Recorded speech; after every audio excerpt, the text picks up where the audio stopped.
Quand Jésus a fini de dire tout cela aux gens, il entre dans la ville de Capernaum.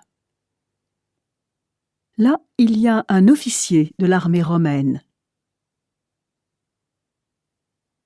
Cet officier a un serviteur très malade qui est mourant et il l'aime beaucoup.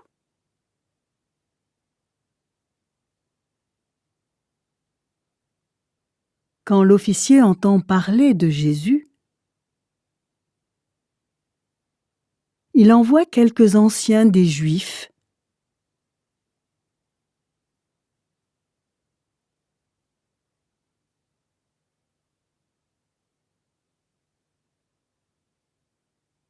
pour lui demander « Viens sauver mon serviteur ». Les anciens arrivent auprès de Jésus et ils le supplient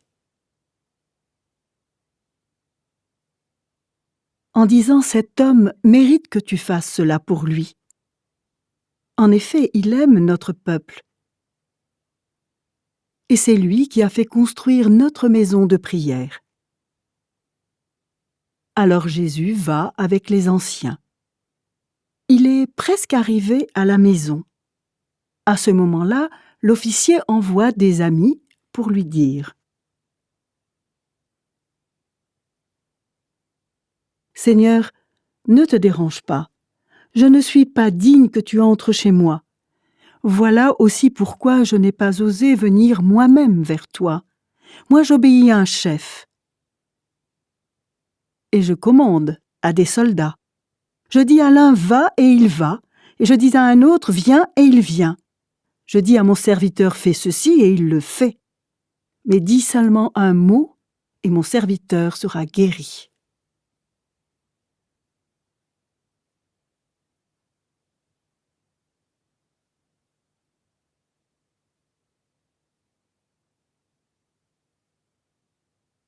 Quand Jésus entend cela, il admire l'officier. Il se retourne et dit à la foule qui le suit « Je vous le dis, même dans le peuple d'Israël, je n'ai jamais trouvé une foi aussi grande. » Les amis que l'officier romain a envoyés retournent chez lui. Et ils trouvent le serviteur en bonne santé.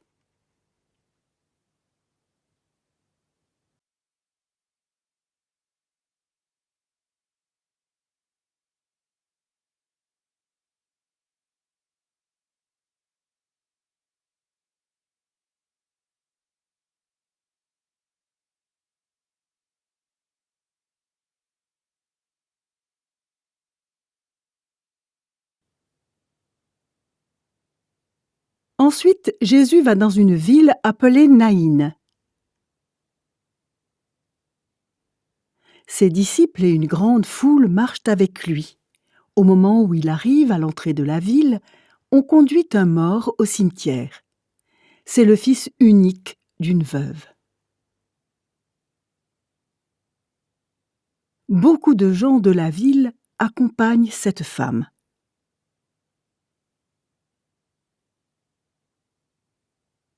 Quand le Seigneur la voit, il est plein de pitié pour elle et il lui dit « Ne pleure pas ». Il s'avance et il touche le cercueil. Les porteurs s'arrêtent. Jésus dit « Jeune homme, réveille-toi, c'est un ordre ». Alors le mort s'assoit et il se met à parler. Jésus le rend à sa mère. Tous les gens sont effrayés. Ils disent « Un grand prophète est arrivé chez nous. Dieu est venu au secours de son peuple. » Gloire à Dieu. Dans toute la Judée et dans les environs, on raconte ce que Jésus a fait.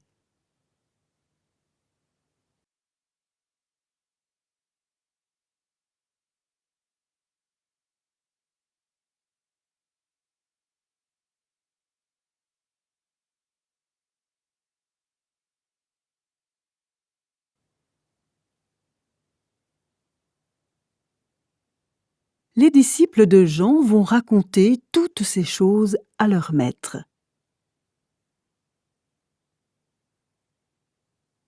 Alors, Jean appelle 2 de ses disciples. Il les envoie vers le Seigneur pour lui demander « Est-ce que tu es le Messie qui doit venir, ou bien devons-nous en attendre un autre ?» Les disciples arrivent auprès de Jésus et lui disent « Jean-Baptiste nous a envoyés vers toi pour te demander « Est-ce que tu es le Messie qui doit venir, ou bien devons-nous en attendre un autre ?» À ce moment-là, Jésus guérit beaucoup de malades, d'infirmes et de gens qui ont des esprits mauvais. Et il donne la vue à beaucoup d'aveugles. Ensuite, il répond aux disciples de Jean « Allez raconter à Jean ce que vous avez vu et entendu. »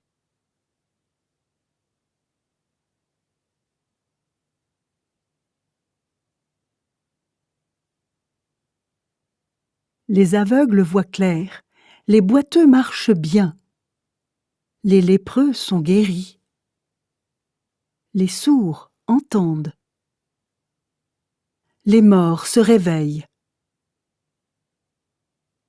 les pauvres reçoivent la bonne nouvelle.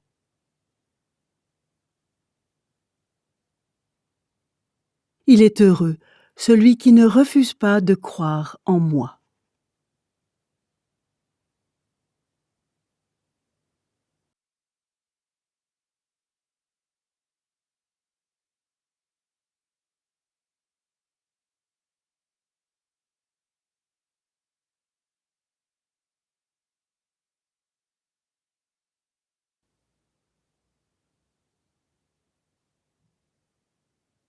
Les disciples envoyés par Jean repartent.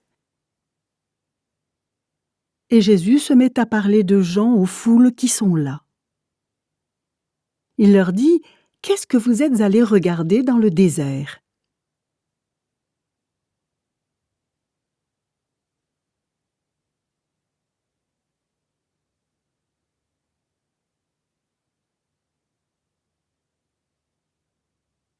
Un roseau secoué par le vent? Non. Alors, qu'est-ce que vous êtes allés voir? Un homme habillé de vêtements élégants? Mais ceux qui ont de beaux vêtements et qui vivent dans la richesse habitent dans les palais des rois.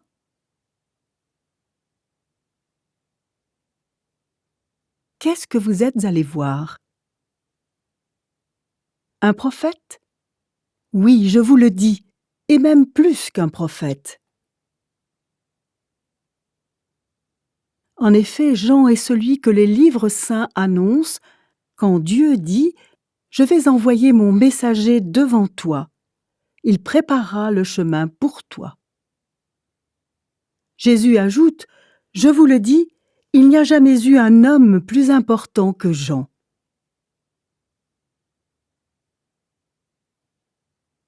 Pourtant, celui qui est le plus petit dans le royaume de Dieu est plus important que lui. Tout le monde a écouté Jean, même les employés des impôts. Ils ont dit « Dieu veut nous sauver ». Et ils ont demandé le baptême de Jean. Mais les pharisiens et les maîtres de la loi ont refusé ce que Dieu voulait pour eux.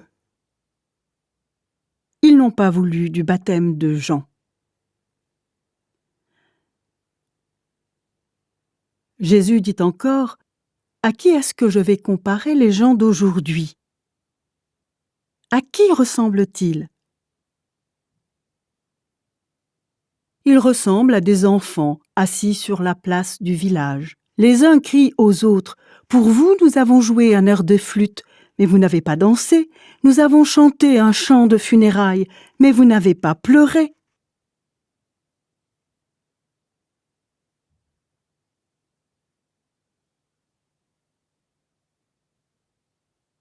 En effet, Jean-Baptiste est venu. Il ne mange pas de pain, il ne boit pas de vin.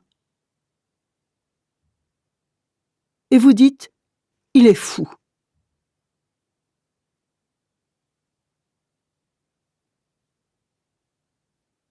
Le Fils de l'homme est venu. Il mange et il boit. Et vous dites, regardez, cet homme pense seulement à manger et à boire. Il est l'ami des pécheurs et des employés des impôts.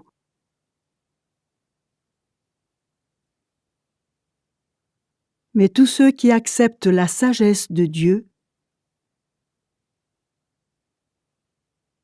reconnaissent qu'elle agit bien.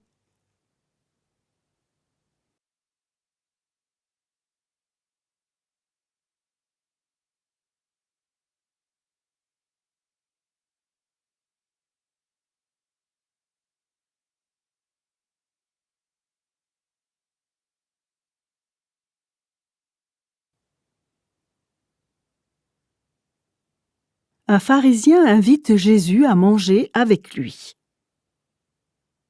Jésus entre dans la maison du pharisien et il se met à table.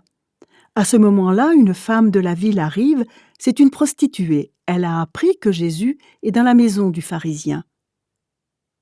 Elle apporte un très beau vase, plein de parfums. Et elle se place derrière Jésus, à ses pieds.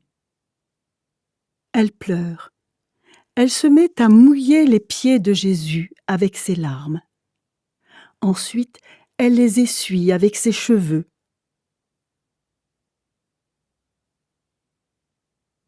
Elle les embrasse et elle verse du parfum dessus.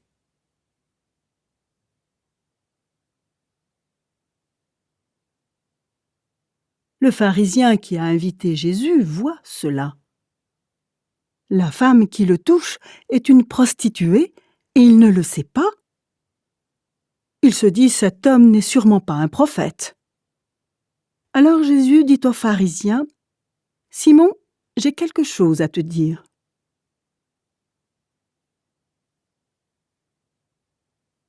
Le pharisien répond, « Parle, maître. » Jésus dit, « Quelqu'un a prêté de l'argent à 2 hommes. L'un des 2 lui doit 500 pièces d'argent et l'autre 50.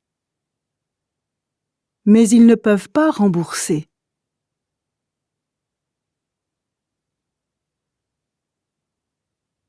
Alors celui qui a prêté l'argent supprime leur dette à tous les 2. Quel est celui qui l'aimera le plus ? Simon répond, « À mon avis, c'est celui à qui il a supprimé la plus grosse dette. » Jésus lui dit, « Tu as raison. » Puis il se tourne vers la femme et il dit à Simon, « Tu vois cette femme ? Je suis entré dans ta maison et tu ne m'as pas versé d'eau sur les pieds. Mais elle m'a mouillé les pieds avec ses larmes et elle les a essuyés avec ses cheveux. Tu ne m'as pas embrassé. Mais elle, depuis qu'elle est entrée, elle m'embrasse sans cesse les pieds. Tu n'as pas versé de parfum sur ma tête, mais elle a versé du parfum sur mes pieds.